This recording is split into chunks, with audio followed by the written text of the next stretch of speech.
Julie is a talented art director, creative thinker, dedicated and driven. A lot of different New York agencies. Concentric was one of them. I'd done some brands at Ogilvy that needed some like material design reels, or it's a great agency. There's a lot of talented people there. New York, I think, commands a lot of massive budget. I'm learning a ton on the LinkedIn post that everybody's so generous with their knowledge and their and their time to even create.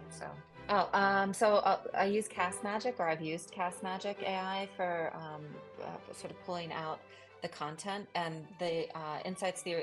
So I'll do interviews with consumers that we think are right, the right demographic.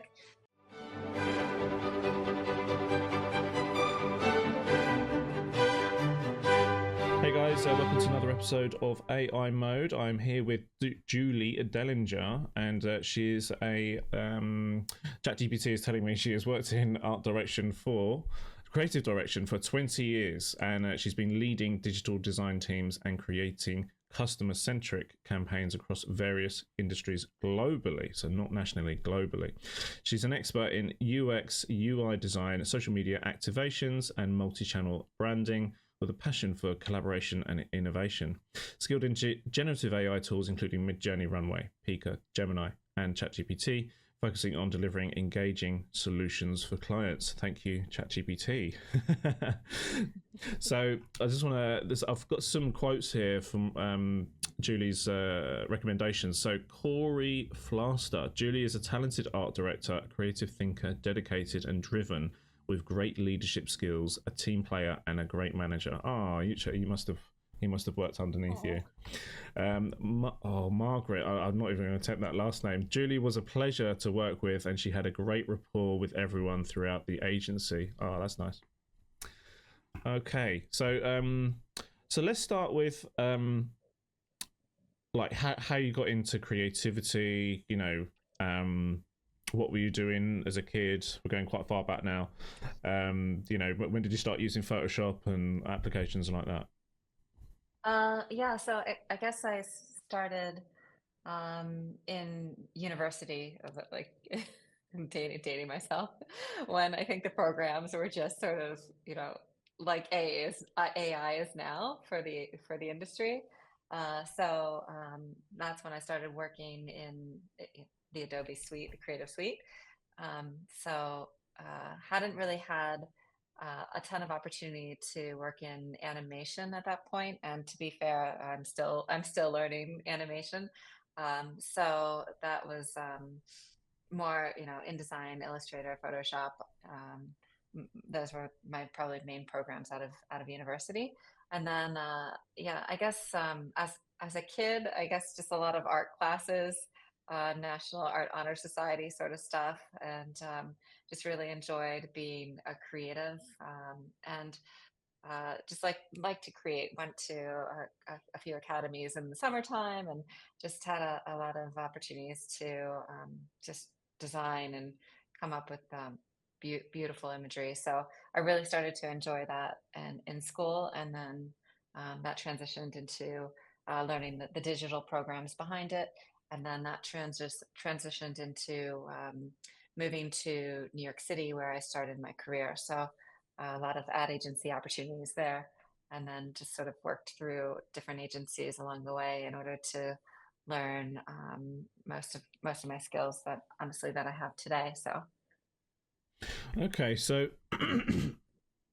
what was your early career like? Which you said you moved to New York. What were the agencies like that you worked in? What were you doing? Agencies were mainly health related, or health or like wellness related.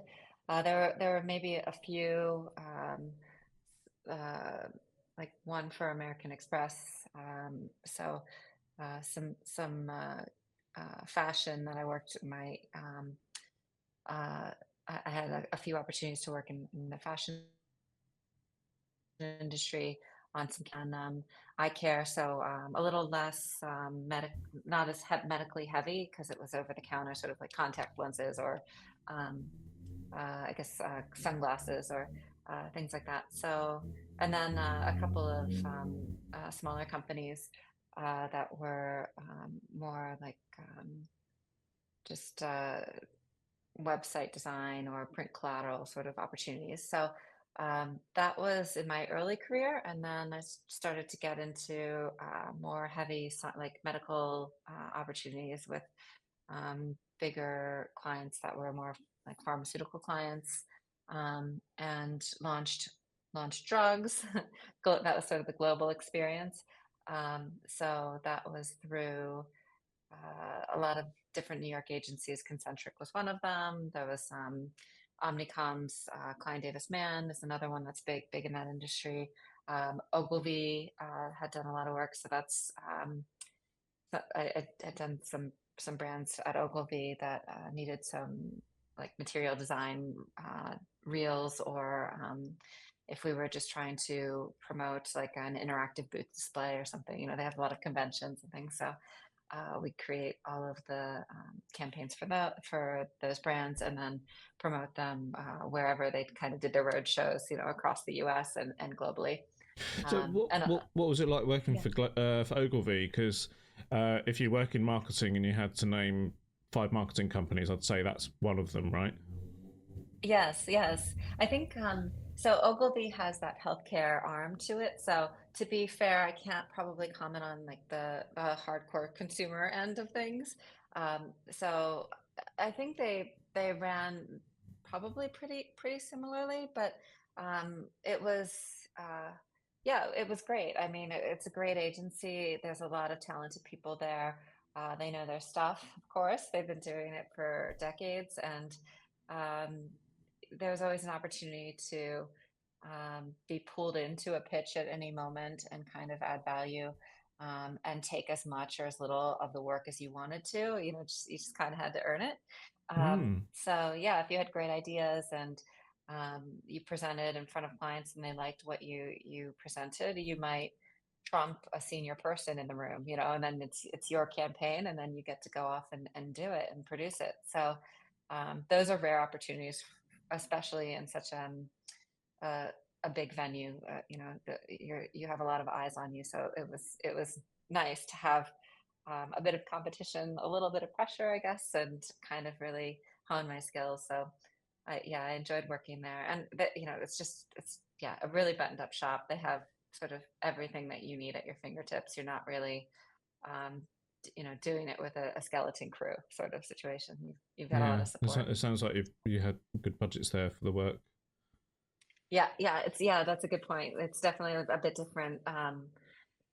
New York, I think, commands a lot of massive budgets for global eyes, and I don't know if that always I know, having moved to Australia now and living in Australia, that it doesn't translate locally.